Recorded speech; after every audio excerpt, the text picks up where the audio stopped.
guys ever stood up here and talked in front of a large crowd? This is really scary.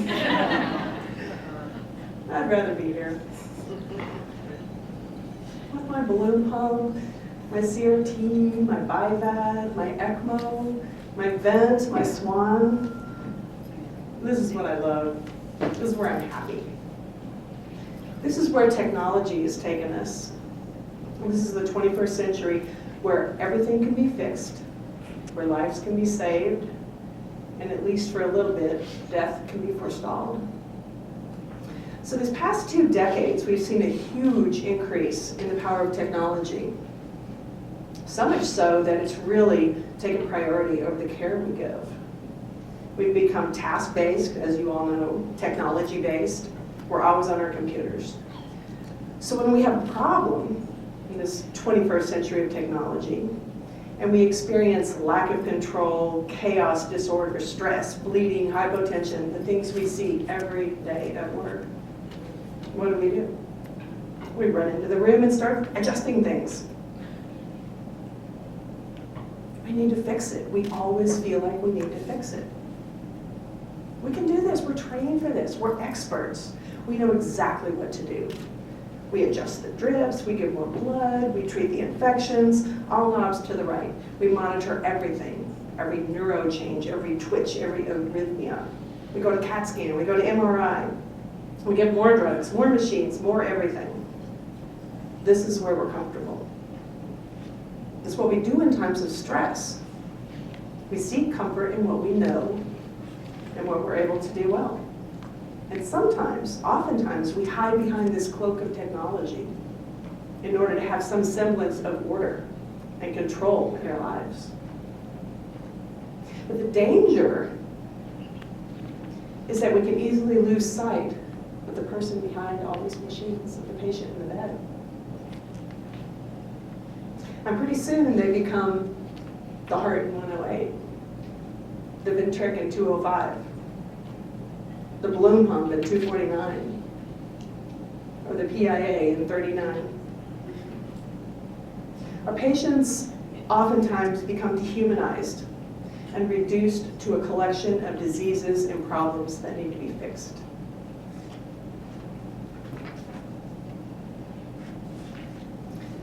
And so now, here we are, saddled with this burden of cure. And sometimes we are successful, and we think, yes, we made a difference. We fixed them. We saved their lives. They're alive because of us. At least they got out of the ICU. But the times that we don't fix the problem, the times that our patients get sicker or die, those times we can become really sad and deflated in our failures. So this burden of cure is really a setup for failure. We become judgmental of ourselves. We've all seen that. Judgmental of others. We focus on our inadequacies. We become self-critical and full of self-doubt. What did I do wrong? What could I have done differently? Over and over and over in our minds. We become angry. And we head down this path into a very negative downward spiral.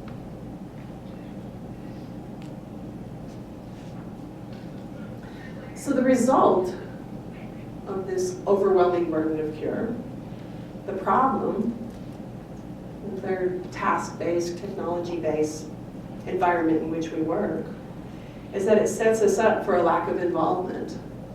We don't have time. We can't be involved because we don't have enough time. We don't want to be too invested because we may not be able to fix it.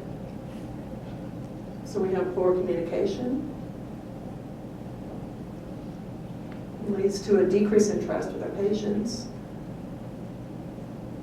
Unhappy patients. More patient demands because they're unhappy. Repeated requests. And finally, we're unhappy too. So the things we do when we're stressed throw us into this never-ending cycle of negativity and sends us on a downward spiral that's really difficult to break free of.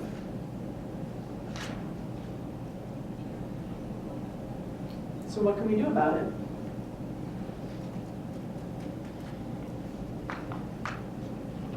Well, we can start with things like kindness, resilience, mindfulness, all aspects of compassion. And if we become more patient-focused, better communication, we become more vested, maybe focus on care rather than cure. Maybe we'll have some decreased demands of our patients, maybe more time, better relationship of trust for sure, happier patient, increased job satisfaction, and maybe you can create a positive cycle, an upward spiral.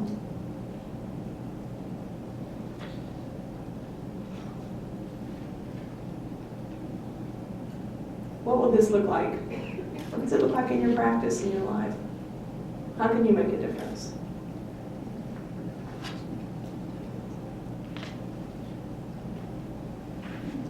There was a guy walking along the beach one day, and he looked over and he saw this old man bending over, picking up starfish and throwing them back in the ocean. And he went up to him and he said, "What are you doing?" And the old man said, "Well, the sun's coming up, the tide's going out, it's getting really hot. If I don't put the starfish back in the ocean, they're gonna die." And the guy says to him, "Don't you realize there's miles and miles of beach? There are hundreds of starfish. You could work all day long and you couldn't make a difference." And the old man smiled, picked up the starfish, threw it back in the water, and said, "I made a difference to that one, didn't I?" So as healthcare providers, all of us, all of you have stories of how we made a difference. Even when we didn't fix it, even when we didn't cure, you made a difference. Through your compassion, your mindfulness, your resilience, small acts of kindness, you made a difference. You remembered the starfish. So all the data, all the research shows that when compassionate care is a priority in your institution, we have these results. Increase in social connection. Increase in empathy with your patients. Increase in healthy coping and resiliency amongst your staff. And correspondingly, then decrease in burnout. Decrease in depression. And decrease in stress.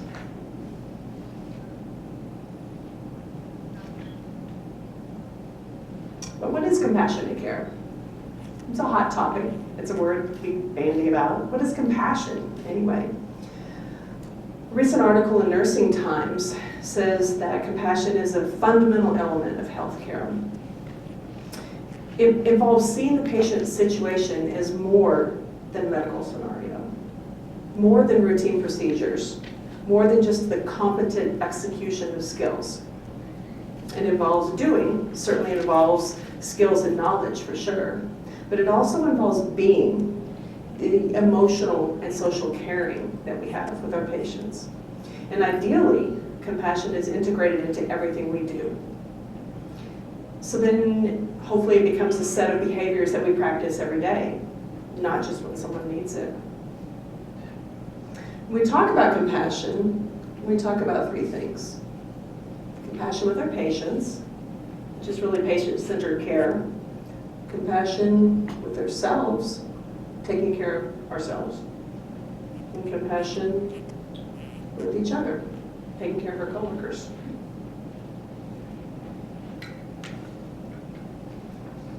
So let's talk about patient-centered care.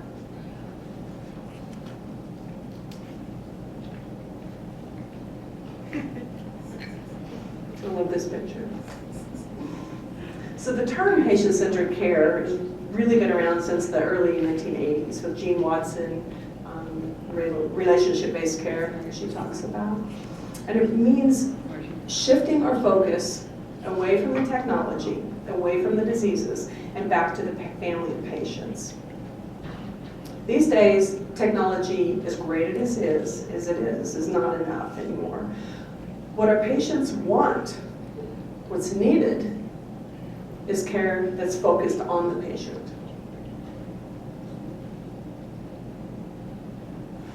care that is respectful of and responsive to individual patient preferences, needs, and values.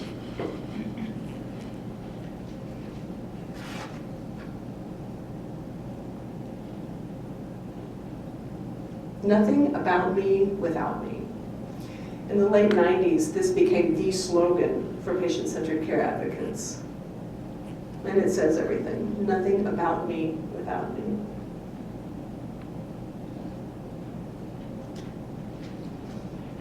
Don Berwick was the former president of the Institute for Healthcare Improvement and a big patient care advocate. And he says this: all that matters is the person. The poet, the lover, the husband, the wife, the son, the sister. And when we talk about patient-centered care, humanity, individuality, and uniqueness is the point.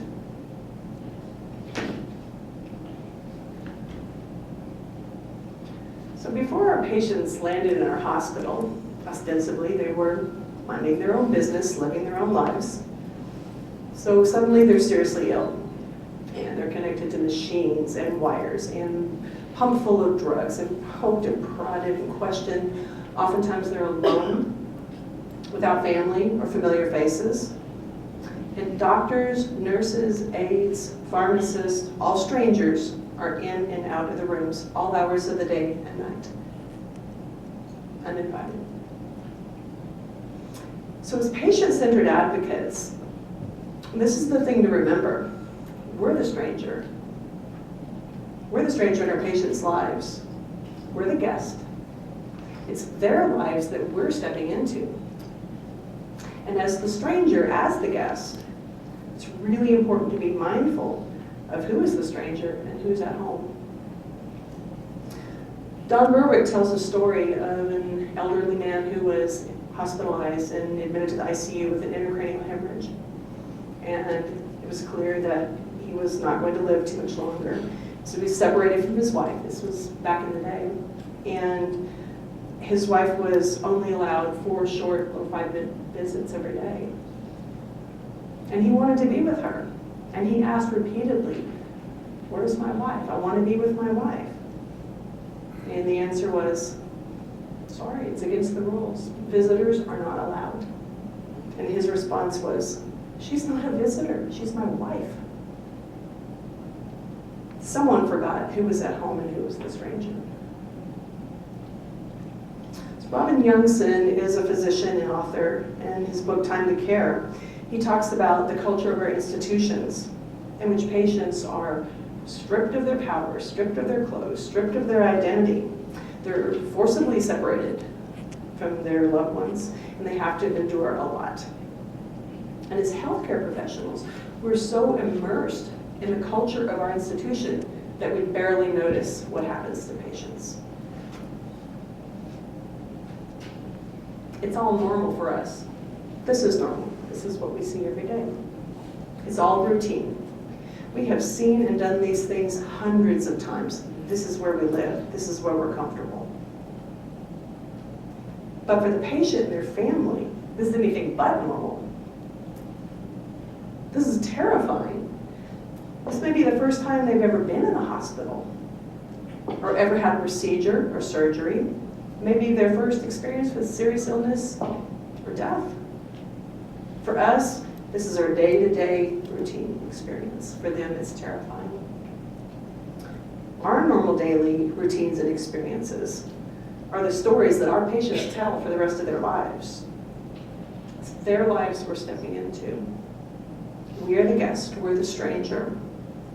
We need to step gently, to approach with kindness, mindfulness, to approach with compassion.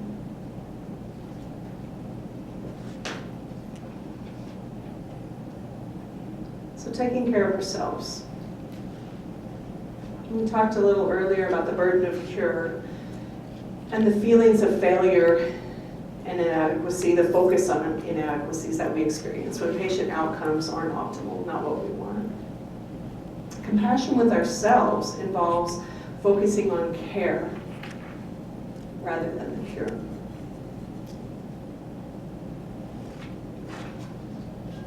It involves accepting ourselves complete with all our limitations, not judging ourselves or beating ourselves up in times of pain or perceived failure, forgiving ourselves, being kind to ourselves, taking care of ourselves, being tolerant, especially of our own flaws and inadequacies, understanding that we aren't perfect, taking care of ourselves when we're going through a hard time, and ultimately loving ourselves.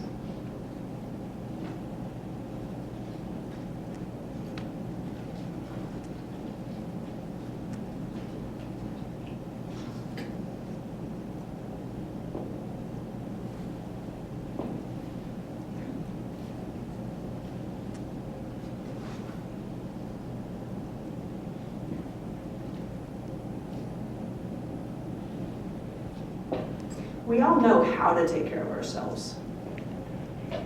But what we don't always recognize is when we need care, or that we need care.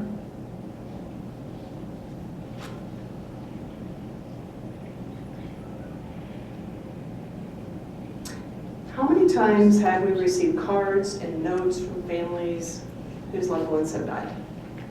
And even though we didn't cure, even though we didn't fix them, we did our best every step along the way. We felt like we made a difference because we were invested in the process, not the outcome.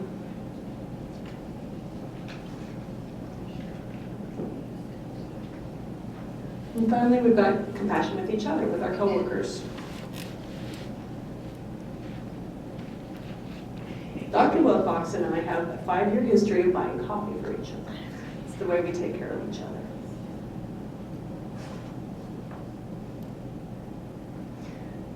Sometimes we don't have control over things that happen to us or to our patients. A lot of times we don't have control over those things.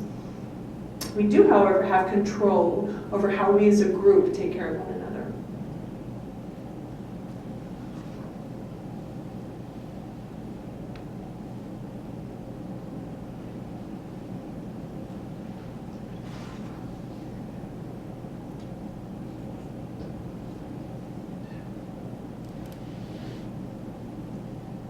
We're not just individuals.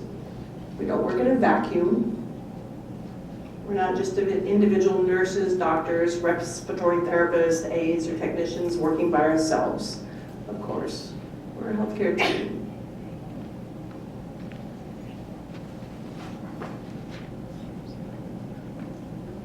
No one understands us the way our coworkers do. And no one is able to support us in the way our coworkers can.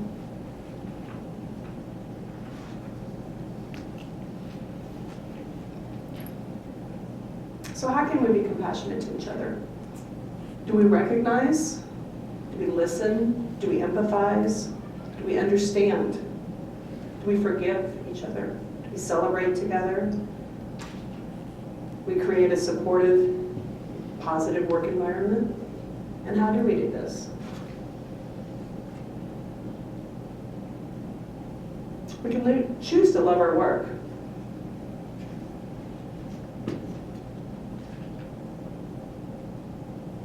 We can be gentle with our colleagues. Each of us has a story, and we may not know all the circumstances. Be kind always.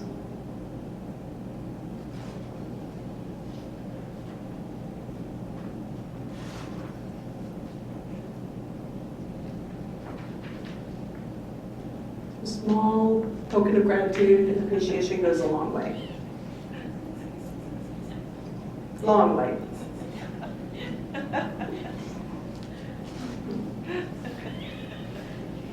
But be careful with this one.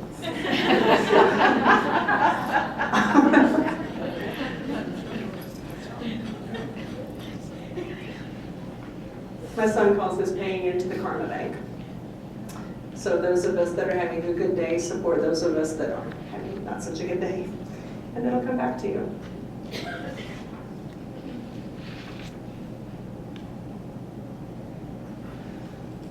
So Schwartz rounds were begun in the United States in 1994 as a way to improve the culture of the hospital, to increase compassion and insight into the social and emotional aspects of patient care. Monthly cases are presented to an interdisciplinary audience, so nurses, doctors, pharmacists, respiratory therapists, chaplains, anyone in the hospital that's involved in patient care. But rather than the medical details, the focus is on the human dimensions, the social and the emotional issues of medicine in particular cases. This is really compassionate care at its best. We have an increase in a sense of community, a true feeling of healthcare team, a closeness with our coworkers, and an increase in understanding of where we're all coming from as human beings and what we all struggle with on a daily basis as we take care of our patients. You definitely don't want to be working the day you go to Schwartz rounds because it's a very emotional experience. Christy can tell you.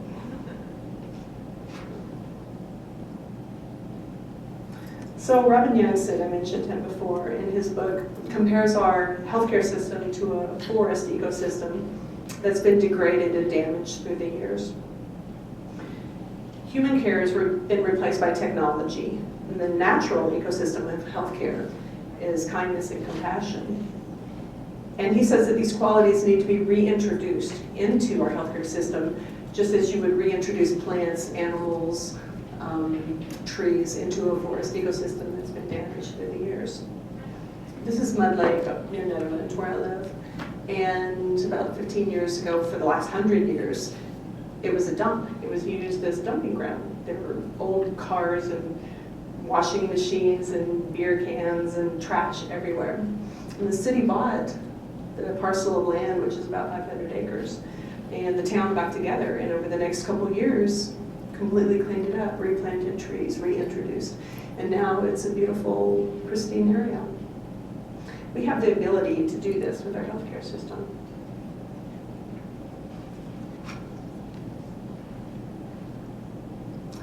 So last April, I was approached by a doctor that I didn't know very well, a cardiologist at our hospital, Dr. Shaw.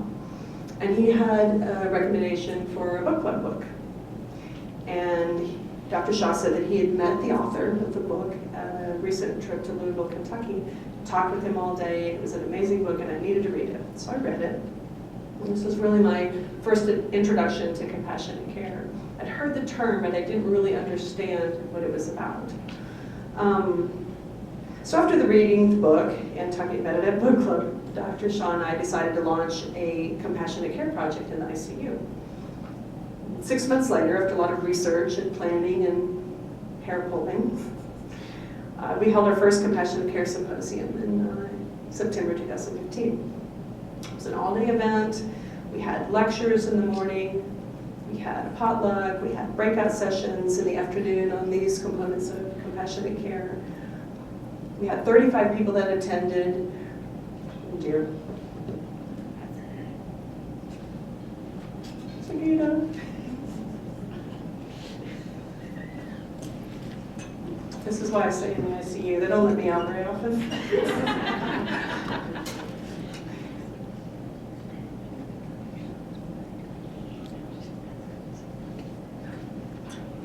Is this the one?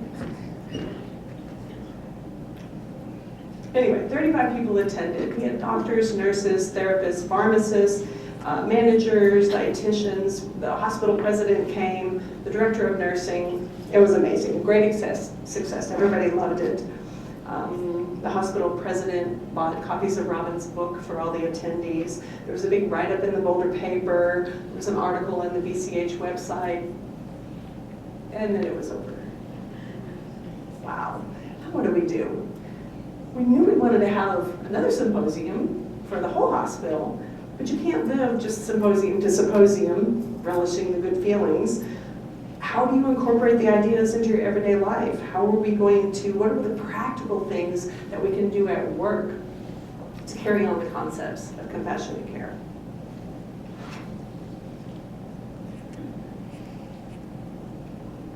Well, if compassionate care was going to continue, We needed a committee, we needed a place to live, so to speak, we needed funding, we needed support, we needed buy-in from the administration. We were starting from scratch. We, a lot of times, didn't know what we were doing.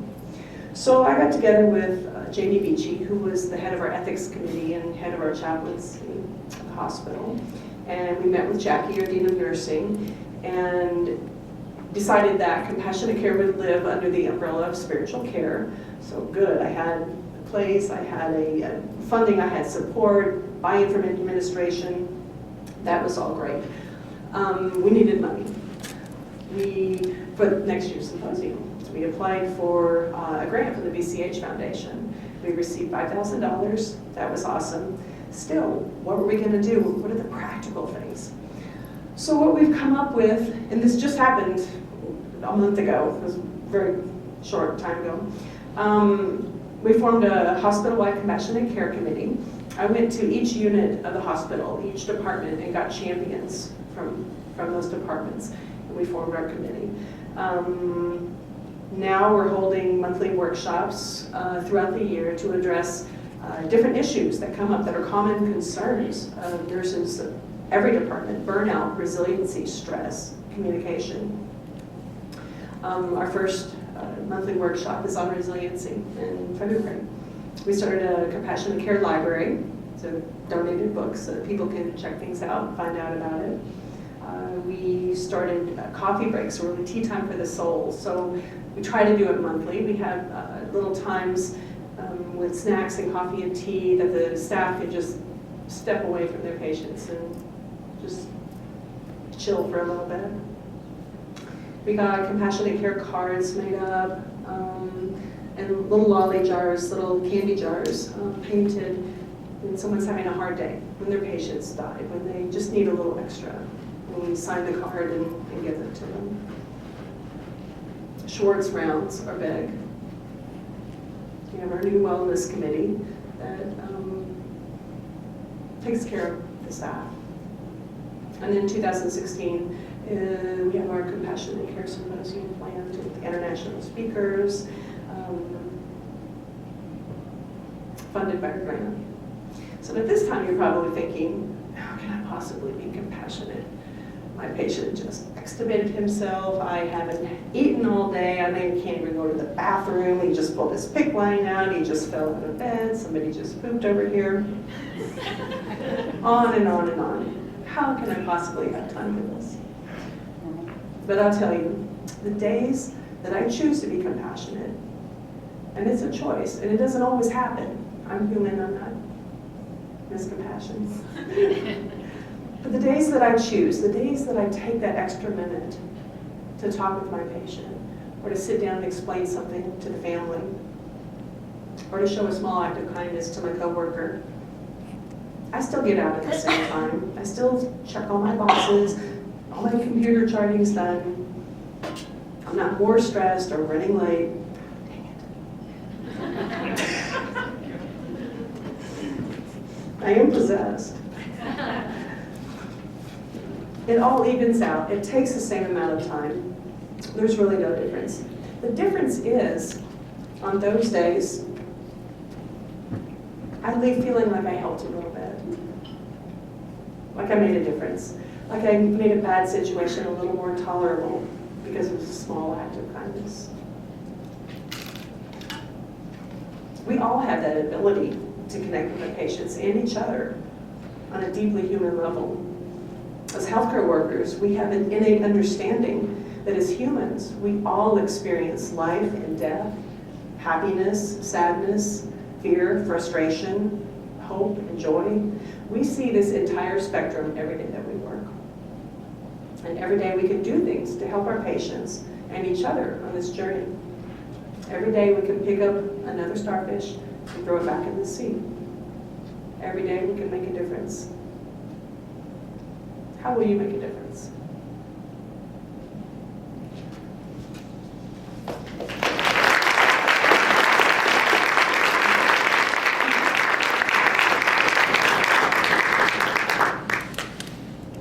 Questions? Comments, concerns?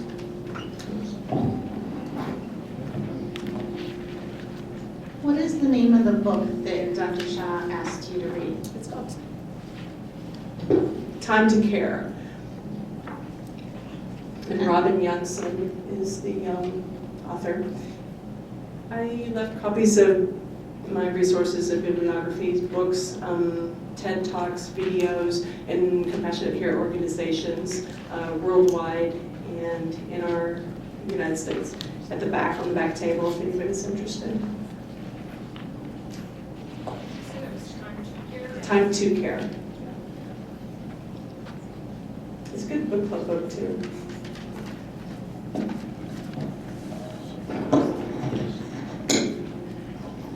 Were you able to create a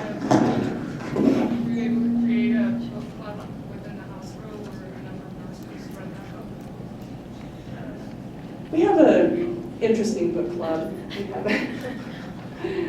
have a girls' book club. It's really, reading optional book club. But we have another one that's doctors, nurses, chaplains, a bunch of different people come. And oftentimes we pick medical books and controversial things and have lively discussions. I have a quick question. Yep. Is your symposium open beyond Mulberry Community Hospital or community or?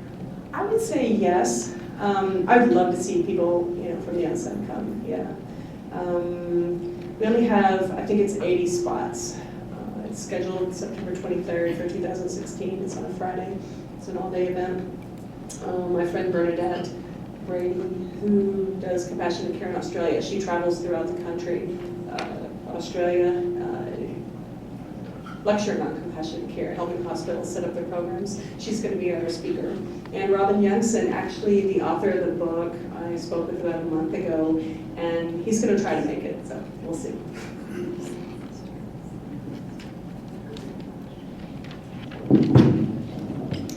Thank you, Lynn.